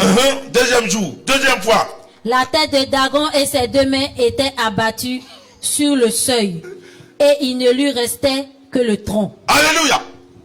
Le coffret seul, devant le coffret, Dieu même a accepté qu'on prenne le coffret, qu'on le met dans le temple de Dagon, pour montrer à Dagon qu'il y a Dieu et puis il y a Dieu. Je veux dire quoi? Si le coffret l'a fait, je veux dire, souvent, on se met dans des polémiques, ou bien on raconte n'importe quoi, mais je veux dire, souvent moi j'ai dit à quelqu'un, toutes les manifestations de l'esprit que les disciples ont eues, Marie a eu plus de manifestations de l'esprit que tout autre disciple. L'esprit est venu sur elle à la naissance, avant la naissance de Jésus. En Jean chapitre 20, Jésus a soufflé sur elle. Elle était aussi au cénacle. Elle a reçu l'effusion de l'esprit. Quel est ce disciple qui a fait l'expérience où l'esprit est venu sur lui? Les plus grandes manifestations de l'esprit dans la vie d'un homme, Marie a tout expérimenté, et même plus que. C'est celle-là qui est dans ta vie. Donc si tu la prends comme main et que tu la prends chez toi, de toute façon Dagon est tombé là. Ton Dagon va tomber, et il va face contre terre, il va reconnaître qu'il y a quelqu'un dans ta vie. Ton amen n'amène pas. Non, je ne suis pas convaincu. Tu n'as pas compris ce que je veux dire. Ce que je vais te faire comprendre, un morceau de bois, des planches coupées, taillées, et puis qu'on a cloué, que Dieu a dit de faire. On a mis ça dans un temple d'un démon. Prends Marie chez toi. Quand tu vas la prendre chez toi, celui qui est avec elle va venir chez toi. Et quand celui qui est avec elle va venir avec elle, parce qu'il dit, le Seigneur, Dieu est avec toi, le Seigneur est avec toi. Est-ce que Dieu peut être avec quelqu'un un jour et puis va l'abandonner? Il est là. Et parce qu'il est toujours là, là où elle est, Dieu est et le Saint-Esprit est. À la croix, en Jean 19, Jésus a dit, fils, voici ta mère. Mère, voici ton fils. Et la Bible dit, dès cet instant, le disciple l'a pris chez elle. C'est pourquoi quand vous voyez dans les actes des apôtres, Jean, il est dedans jusqu'à les 5 premiers chapitres. Après les 5 premiers chapitres des actes des apôtres, vous ne voyez plus Jean. Il doit s'occuper de la maman de son maître. Souvent les gens parlent de l'Assomption n'existe pas. Est-ce que vous savez que Moïse a connu l'Assomption? La Bible dit clairement que Satan a lutté le corps de Moïse. Parce que quand Moïse est mort, on allait chercher son corps, c'est sur la montagne c'est que là où Dieu l'a placé sur une montagne, il lui a dit, regarde, le jardin d'Éden, mais n'est pas rentré. Ensuite, Élie est monté corps et âme au ciel. Voilà. Entre Élie et puis Marie, là, qui a plus connu la gloire de Dieu? Un peureux comme ça. Une femme a dit, elle va le tuer, il a fui. Et il dit, sa soeur dit, ouais, ils ont tué tous les prophètes. Et moi, Dieu dit, quoi? J'ai mis 6 000 de côté, hein, mon petit. Mange. Et puis, ça va aller. Amen. Il a mouillé devant, comme on dit, il a mouillé, il a tremblé devant Jézabel. Tremblé même. Mais Marie, à la croix, elle n'a pas tremblé. Ceux qui vont jusqu'à la croix et qui sont capables de supporter la croix, c'est ceux qui ont fait une expérience glorieuse avec l'Esprit. Marie a fait une telle expérience avec l'Esprit que même la mort ne l'effraie pas. Quand tu n'as pas encore fait l'expérience d'une puissance avec la puissance du Saint-Esprit, une rencontre puissante avec l'Esprit, non, quand les difficultés viennent, tu abandonnes. Elle est l'une, elle est celle qui a tenu devant l'atrocité.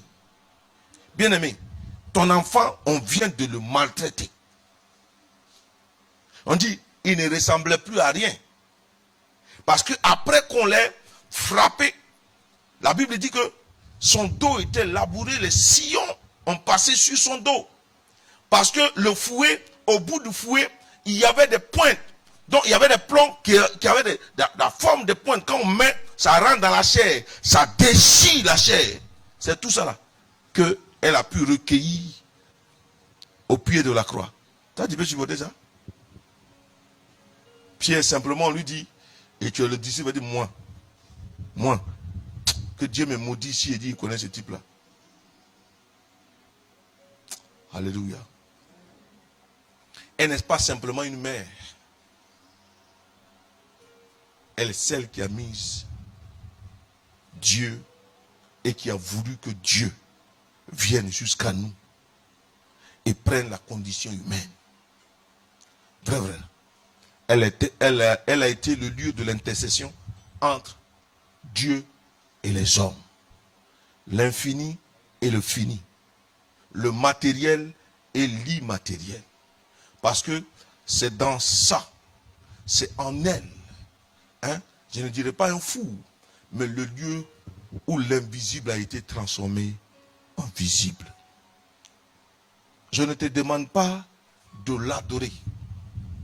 Je te demande, de savoir qu'elle a eu une place importante dans la vie de celui qui t'a sauvé. 2, si elle a eu une place importante dans la vie de celui qui t'a sauvé, c'est qu'elle a eu une place importante dans la vie de l'évangile. Parce que si elle n'avait pas donné vie au Seigneur, l'évangile ne serait jamais venu jusqu'à toi. Et aujourd'hui, c'est l'évangile qui te sauve. Mais celui que tu dis qui t'a sauvé là, qui lui a donné la vie. Je ne parle pas, je ne dis pas, elle va serrer ses cuisses, tout ça. Mais elle a risqué sa vie. Et quand elle dit qu'il me soit fait selon ta parole, la Bible dit, c'est de l'Égypte qui viendra. Elle est allée en Égypte. Marie voulait-elle aller en Égypte? Jamais. Et comme il va venir de l'Égypte, elle accepte d'aller en Égypte parce que désormais, ce n'est plus ce qu'elle veut qui compte, mais ce que la Bible dira par rapport à l'enfant qui est venu au monde. Donc, sa vie n'était plus régie par rapport à elle-même, ses émotions, mais à ça.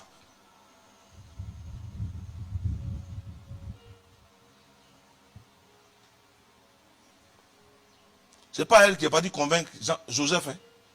Dieu s'est chargé de convaincre son mari. Nous là, on veut trop convaincre les gens pour dire que Dieu m'a parlé. Elle a accepté. Dieu a fait le reste. Nous sommes au premier mercredi. Mais nous allons, avec la parole de Dieu, amener les frères à comprendre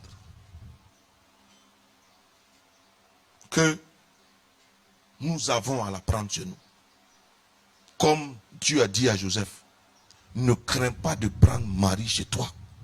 Ne crains pas de la prendre comme ta femme, parce que ce qu'elle vit, ça ne vient pas de l'homme. Elle ne t'a pas trompé. Mais porte en elle, toi-même ton propre sauveur. Toi-même, celui qui va te sauver de ton péché, elle le porte. C'est vrai, elle-même, elle a porté son sauveur, son Seigneur. Mais qui a fait qu'elle est venue au monde? Moi, je n'en disconviens pas. Elle-même, elle reconnaît, Marie reconnaît en Jésus son Seigneur et son sauveur. Parce que Jésus est celui par lequel, mais je vais plus loin pour dire, si elle n'était pas là, celui-là ne serait jamais venu à la vie. Donc quand tu es en train de faire ton je vous salue Marie, parce qu'on dit, merci, quand tu dis, prends, on a fini même, Luc chapitre 1, à partir du verset 26.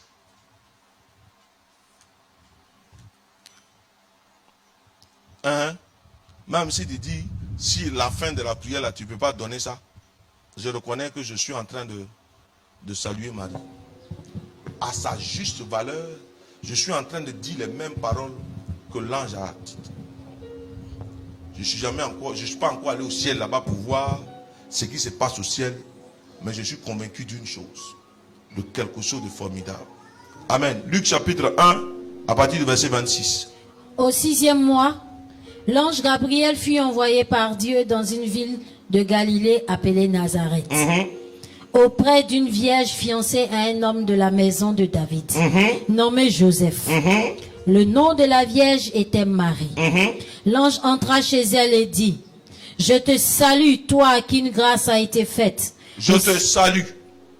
Ici, dans la version, la Bible de Semeur, il dit, « Réjouis-toi. » Réjouis-toi.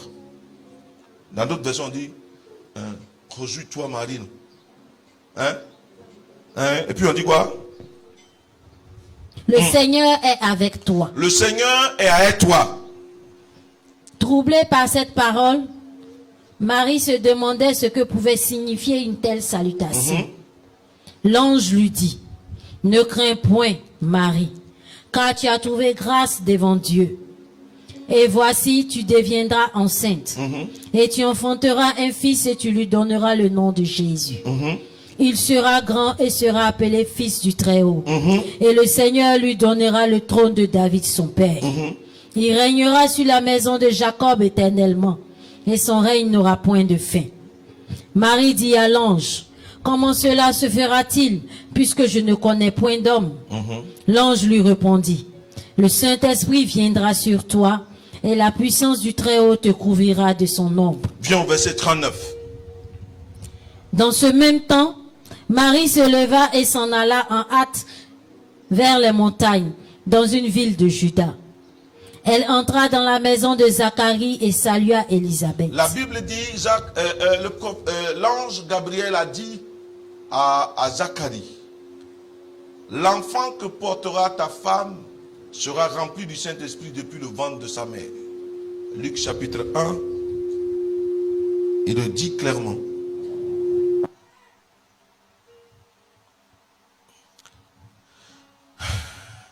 Luc chapitre 1, à partir du verset 15, je dis, « Il sera grand aux yeux du Seigneur, il ne boira ni vin, ni boisson alcoolisée, il sera rempli de l'Esprit Saint dès le sein de sa mère. » Dès le sein de sa mère, dès le sein d'Élisabeth, Jean-Baptiste sera rempli du Saint-Esprit.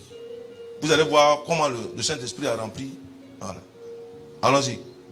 Dès qu'Élisabeth entendit la salutation de Marie, son enfant tressaillit dans son sein. L'enfant. Et elle fut remplie du Saint-Esprit. Quand on est rempli du Saint-Esprit, qu'est-ce qu'on fait? Joël chapitre 3, le verset 1 suivant, il dit, « En ces jours qui sont les derniers, je répandrai de mon esprit sur toute chair. Vos fils et vos filles prophétiseront. » Et quand on dit que quelqu'un prophétise, c'est qu'il parle comme Dieu parle. Donc, Élisabeth, parce qu'elle est remplie du Saint-Esprit, elle va maintenant dire. Elle s'écria d'une voix forte, « Tu es bénie entre les femmes et le fruit de ton sein est béni. » Je vous salue Marie, pleine de grâce, le Seigneur est avec vous. Vous êtes bénie en toutes les femmes.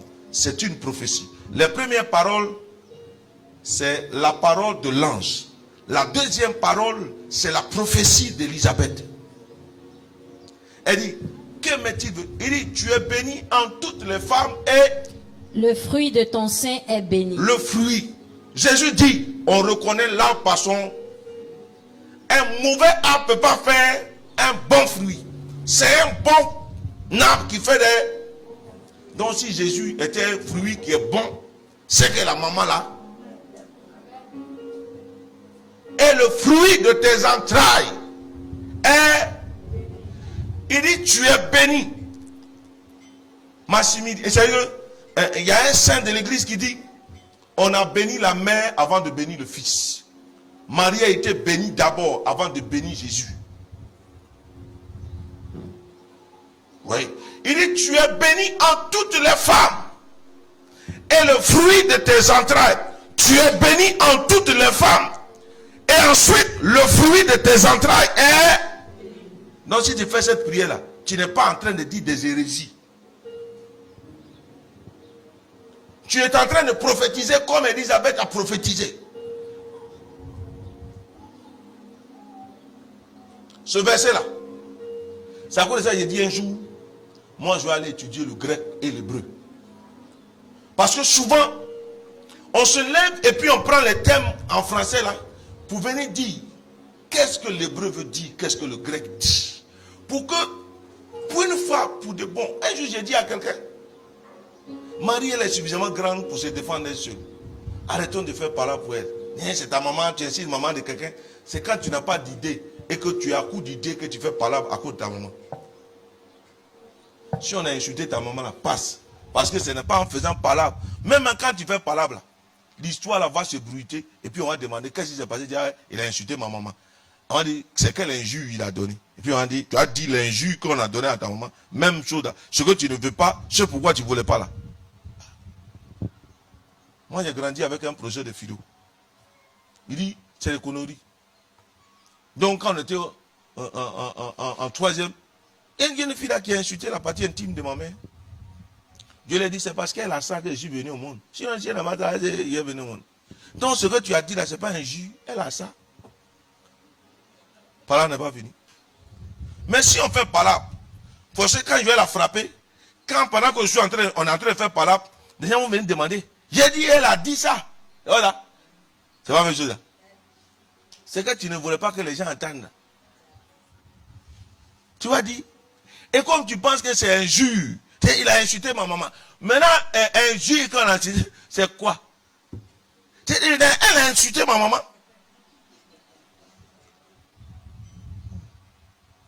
Alléluia. Il dit, tu es béni en toutes les femmes. Et le fruit. Tu es béni en toutes les femmes. Marie, tu es béni en toutes les femmes. Et je le redis encore aujourd'hui. Moi, elle dit, Marie est bénie en toutes les femmes. Même elle est bénie plus que ma maman. Elle est bénie plus que toutes les femmes du monde réunies. Et puis, ce n'est pas elle seule qui est bénie. Mais elle est bénie non seulement en toutes les femmes, mais l'enfant qu'elle a mis au monde est béni. Alléluia. Non, tu n'as pas compris ce qu'il vient de dire. Tu n'as pas compris. Hein? Marie est bénie en toutes les femmes. Donc un homme normal qui ne bénit pas Marie a un problème. Parce que Élisabeth dit, même moi-même qui suis en train de te parler là, tu es plus béni que moi. Pourtant je porte le dernier des prophètes et le plus grand des prophètes, je le porte dans mon ventre. Mais tu es plus béni que moi. Alléluia. C'est cette femme. Moi, elle dit, il a béni toute ma vie. Et puis, c'est pas ça qui fait de moi une idolâtre. Ce que je suis en train de dire est biblique. Non, parce que ça sort de la Bible que j'ai dit. Tu es béni en toutes les femmes. Et le fruit de tes entrailles est... C'est parce que tu es béni que ton fruit, le fruit là est béni. Et puis ensuite, on dit quoi? Est-il accordé que la mère de mon Seigneur vienne auprès de moi? La mère, donc Marie est la mère de qui? Seigneur veut dire curios, qui veut dire Seigneur mon maître. Que m'est-il donné que la mère de mon maître vienne jusqu'à moi? Mais le maître c'est qui? C'est Dieu. Donc Marie est la mère de... Faut pas avoir honte de dire ça. Que m'est-il donné que la mère de mon Seigneur vienne jusqu'à moi? Marie est mère de Dieu. Ça, c'est quelqu'un qui est sous l'action de l'Esprit qui parle. Ce n'est pas quelqu'un qui est motivé par ses propres volontés, mais quelqu'un qui est motivé par le Saint-Esprit. Car celui qui parle selon l'Esprit, parle selon Dieu. Ah, vous aussi. C'est biblique là. Je suis en train d'utiliser la parole. Il dit qu'elle est d'abord remplie du Saint-Esprit et commence à prophétiser. Que m'est-il donné que la main de mon Seigneur vienne jusqu'à moi? Mais avant de dire la main de Seigneur, elle dit, tu es béni en toutes les femmes et le fruit de tes entrailles est béni. Aïe! L'enfant des riches, même quand il est né là même, on dit il naît avec une cuillère en or dans sa bouche. Il n'y a pas de cuillère, mais parce qu'il est né dans le beurre. Ce beurre-là ne va jamais fondre. Alléluia. Alléluia. On va faire comme ma nièce qui dit que son mari est son beurre. Son papa dit, hé, mets au congélateur. Faut pas que tu as sorti ça. Le jour où ça fond là, on est foutu. Parce que les gens se marient et donnent, non, hein. Et mon chou. Chou. Et quand ça pourrit, ça sentait. Un jour, ça a senti dans des années. C'est à cause de ça, chou là. Un jour. On va voir par là. Parce que chou là, ça ne peut pas faire 2 ans. Même au congélateur, ça devient noir. C'est pas vrai? Ça a noirci. Si tu as gardé, ça a noirci. Mon ami, il ne faut pas prendre nom de fruits. Il ne faut pas prendre fruits pour donner à ton mari. Ma carotte. Souvent elle est grosse comme ça, mais ça va faire petit. L'eau là va quitter dedans. Quand l'eau là va quitter dedans, c'est ça la pipée. Mon piment, ça va te brûler. Mon huile, ça va te chauffer. Ça va cuire. Ça va te frire. Mais quand ça va te frire, quand souffrant va venir, il faut dire ta bouteille de gaz, ouais. Ah, mais c'est pas possible. Déjà, quand on s'aime là, on dit des conneries. Hein. Tu es mon soleil de minuit. Vous les femmes là, comment un soleil peut sortir à minuit? Tu es ma gazelle. Mais la gazelle là, on tue pour manger. Il veut te tuer pour te manger. C'est à cause ça dit tu es sa gazelle.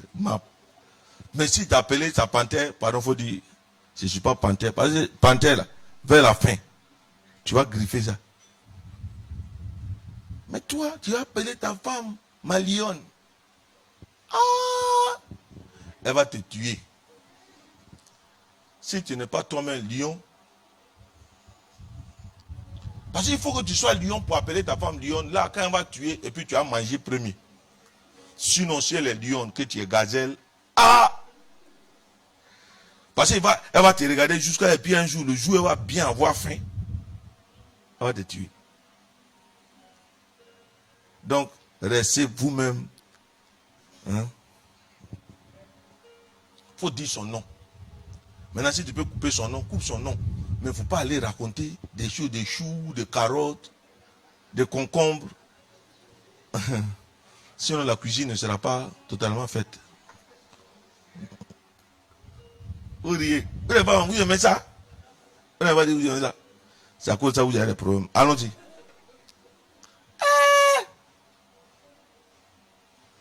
Car voici. Je lis beaucoup, hein? Car voici. Car voici, aussitôt que la voix de ta salutation a frappé mon oreille, l'enfant a tressailli d'allégresse dans mon sein. Dans d'autres versions, on dit il a bondi. Si elle était au 9e mois, elle allait accoucher ce même jour. Heureusement qu'elle était au 6e mois. Et qu'est-ce qui va se passer? Heureuse celle qui a cru, parce que les choses qui lui ont été dites de la part du Seigneur auront leur accomplissement. Et Marie dit, mon âme exalte le Seigneur, et mon esprit se réjouit en Dieu mon Sauveur. Parce qu'il a jeté les yeux sur la bassesse de sa servante. Car voici désormais toutes les générations me diront bienheureuse. Alléluia. Toutes les générations me diront. Il n'y a pas une seule génération qui ne dit pas que Marie est bonne, bienheureuse. C'est que cette génération a des problèmes.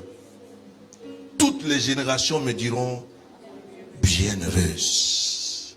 Donc on doit pouvoir dire bienheureuse es-tu, Marie. Tu es heureuse, tu gardes ton bien dessus. Parce que bienheureuse veut dire tu es heureux, mais tu es bien heureuse. Alléluia. Et puis elle a fait combien de temps? Marie demeura avec Élisabeth environ 3 mois. Alléluia. Puis elle se retourna chez 3 mois elle. qu'elle a fait là. 3 mois qu'elle a fait là. C'est vrai, il me reste 10 minutes. 10 minutes, elle m'a fini.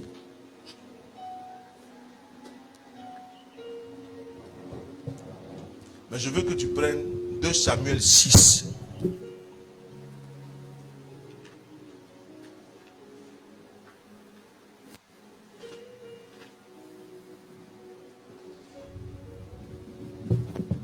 De Samuel 6. À partir du verset 8. Et puis on va finir. David fut Gardez à irrité. l'esprit que Marie a fait combien de mois? Allons-y. David fut irrité de ce que l'Éternel avait frappé Uza d'un tel châtiment. En fait, Uza, voici quelqu'un, on transportait l'arche de l'alliance dans son lieu, que Moïse avait fabriqué, et Uza voulait toucher et voulait simplement empêcher l'arche de l'alliance de tomber. Quand Uza a attrapé net l'arche de l'alliance, l'a foudroyé net, il est mort.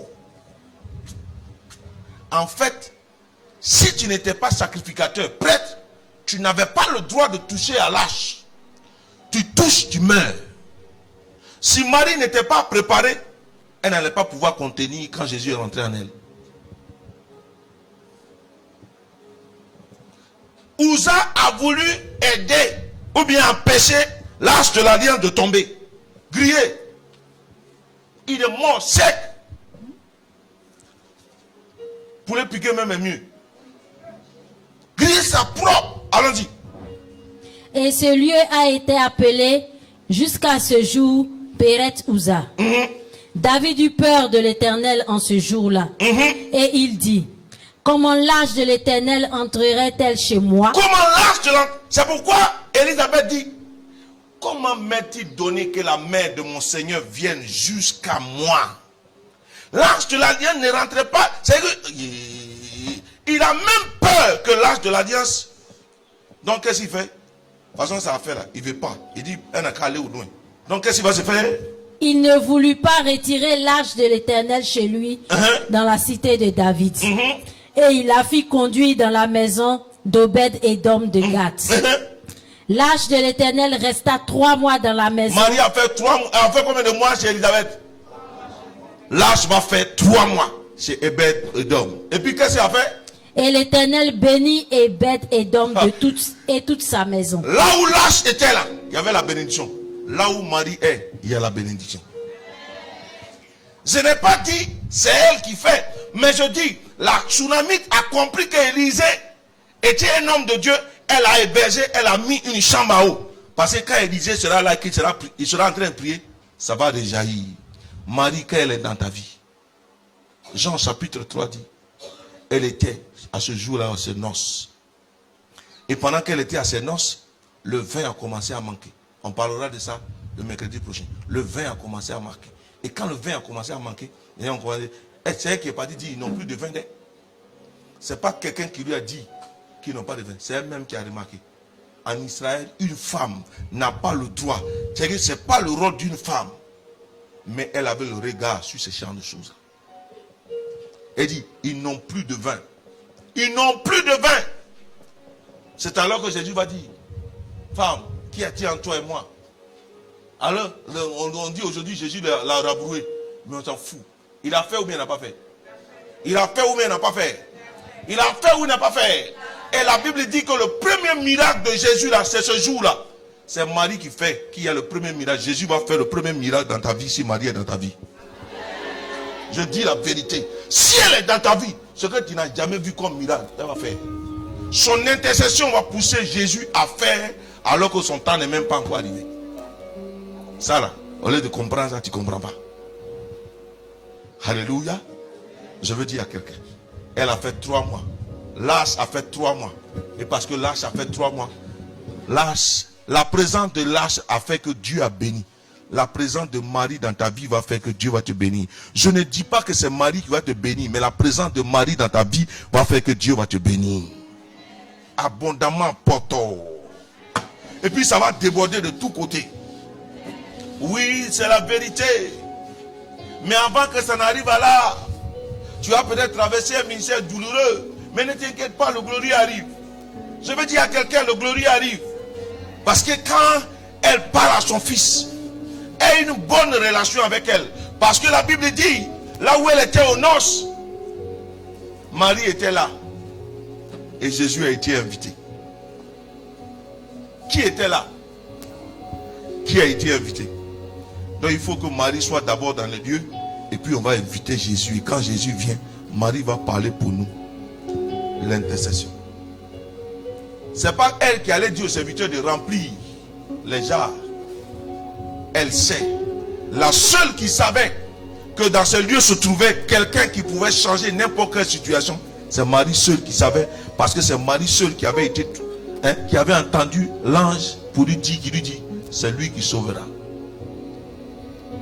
Mais si tu la négliges, je dis à quelqu'un, c'est des topos. Je ne parle pas de raccourci. Moi, je ne dis pas que Marie est raccourci. Marie n'a jamais été un raccourci. Mais Marie est d'un apport incommensurable dans la vie des chrétiens que nous sommes.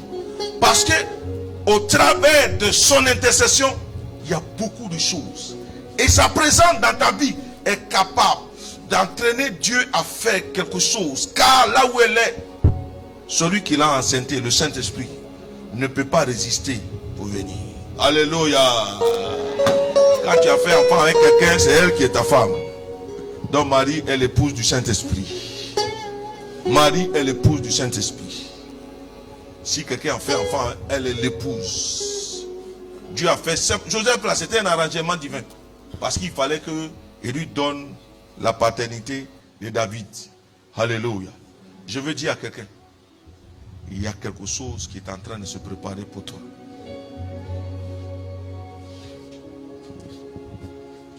Tu vas lever la main comme ça, tu vas la saluer. Il faut dire, je te salue Marie, comblée de grâce. Tu n'as pas seulement la grâce, mais tu es comblé. Tu es comblé de la grâce de Dieu. Et le Seigneur est avec toi. Tu es béni en toutes les femmes.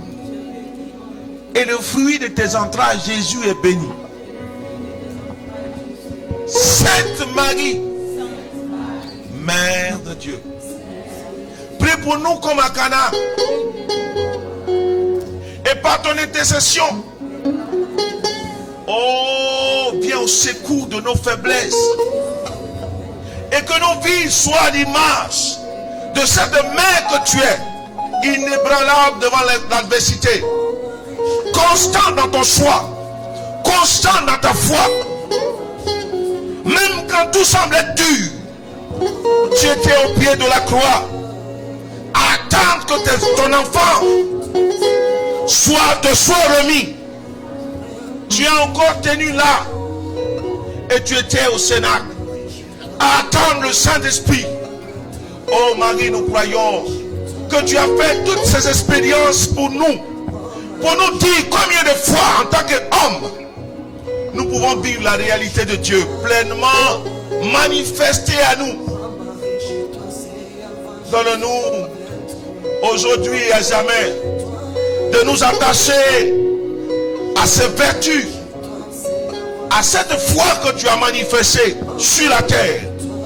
Oh, nous croyons Jésus que tu nous l'as donné à la croix et tu as dit, fils, voici ta mère. Et nous l'acceptons aujourd'hui comme Jean l'a accepté. Je t'accepte et je t'accueille chez moi. Oh ma mère, comme ma mère, comme ma reine. Je t'accepte et je te reçois comme ma mère, comme ma reine.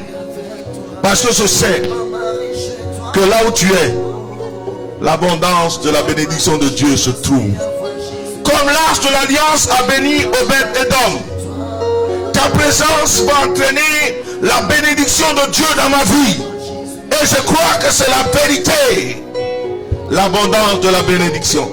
Oh, Arche de la nouvelle alliance. L'étoile.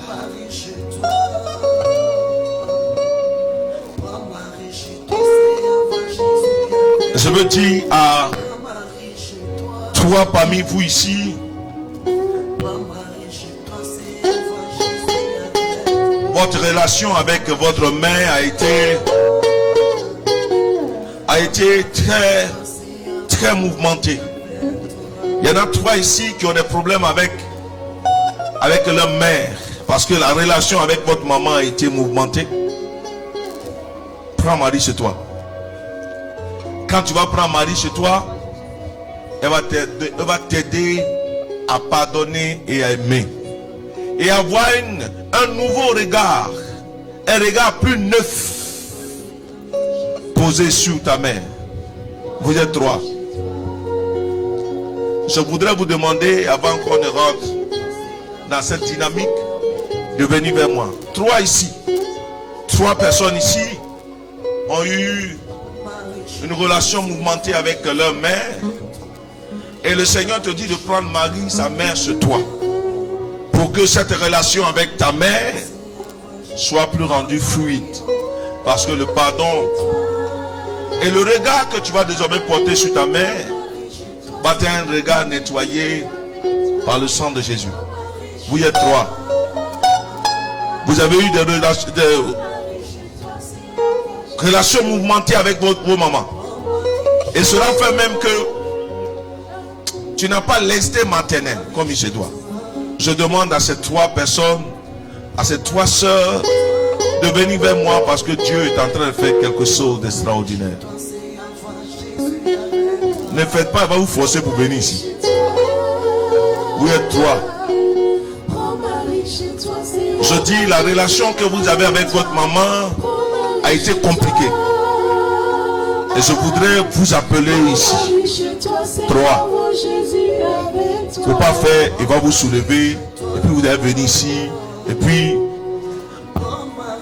quand c'est comme ça, moi je suis fan de ça. Mais souvent je commence en étant gentil. Alléluia. Je vois une. Il reste deux. Saint-Esprit.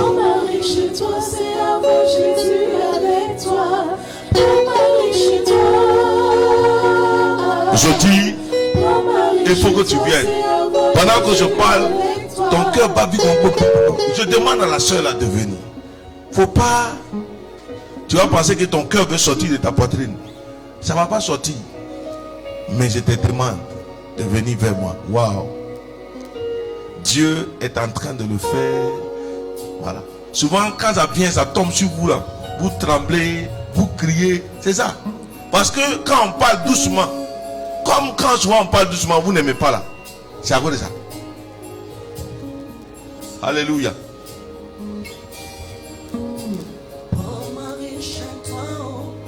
Je vais demander à l'esprit de faire en sorte que ta poitrine n'a qu'à te serrer. Et puis tu vas venir.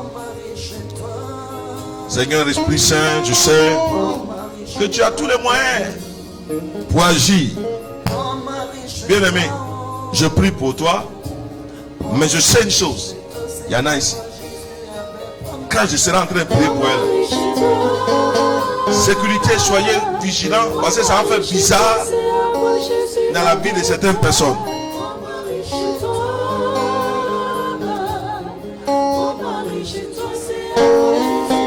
Wow.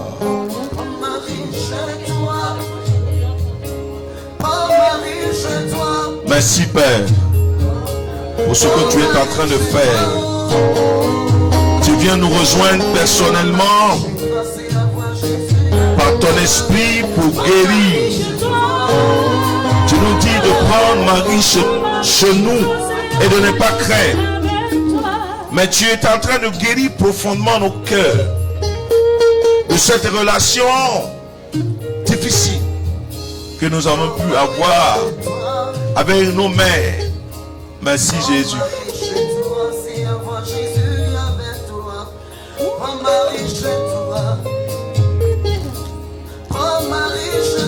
Soyez vigilants parce que Dieu est en train de faire et guérit et rétablit. Et parce que tu reçois maintenant le Saint-Esprit, cette présence douce mais combien puissante est en train de rejoindre ta vie, et pas que le changement se perd maintenant.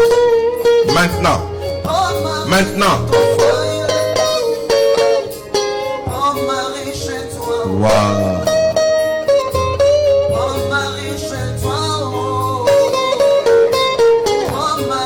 Amen.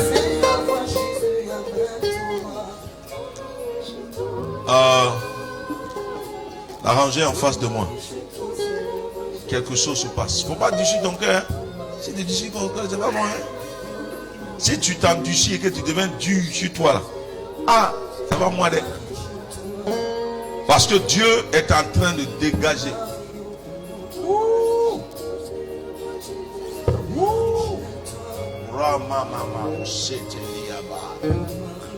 Aidez-la.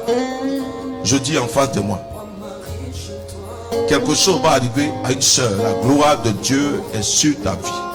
Il ne faut pas essayer de jouer les durs. Parce que si tu joues les durs, ça va te faire façon. Et ton façon là, ça ne sera pas bon.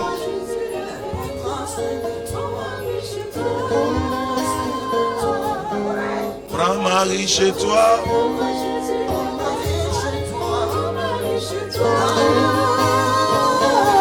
Clémentine, arrête-toi à côté de la dame qui est à Marie là.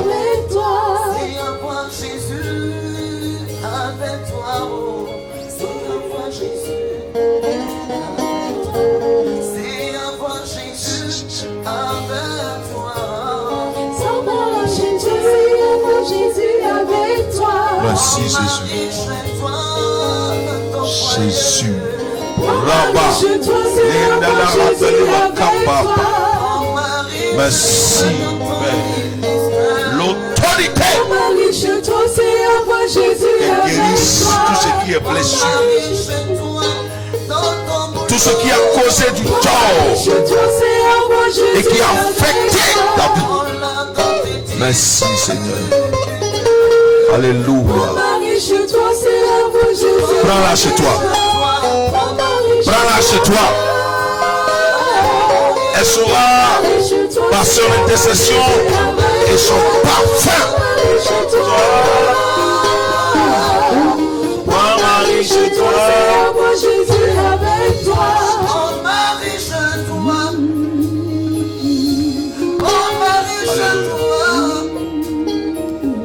Amen. Vous savez, généralement quand on est devant ici et puis on parle, ce n'est pas simplement pour raconter notre vie, mais c'est parce que le Seigneur met dans notre cœur. Prends Marie chez toi. Prends Marie chez toi, c'est à moi Jésus avec toi. Prends Marie chez toi. Il y a 5 personnes. C'est vrai que vous faites le chapelet, mais il n'y a que Dieu, dans son infinie bonté, veut que vous l'accueilliez chez vous comme Élisabeth l'a reçu chez elle.